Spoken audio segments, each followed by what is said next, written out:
तुम्ही सुद्धा I am here since 2 hours असं म्हणत असाल तर तुम्ही सिन्सचा वापर करताना मिस्टेक करत आहात. In just 2 minutes I will tell you the proper use of since and for.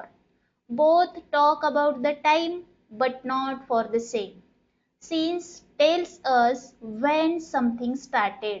म्हणजे एखादी गोष्ट केव्हा सुरू झाली हे दाखविण्यासाठी सिन्सचा वापर केला जातो.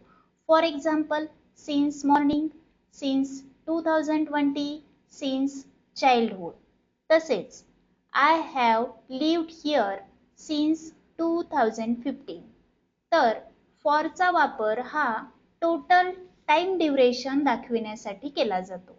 म्हणजे एखादी गोष्ट किंवा कृती किती वेळापासून सुरू आहे हे दाखविण्यासाठी फॉरचा वापर केला जातो. जसे की for 2 hours, for 5 days, for 10 years. For example, she has studied for 3 hours.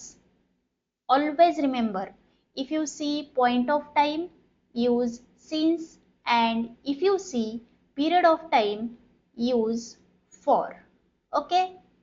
तर मग I am here since 2 hours असे न म्हणता I have been here for 2 hours असे म्हणणे योग्य राहील. तर मोर व्हिडिओजसाठी चॅनलला फॉलो करा. Thank you.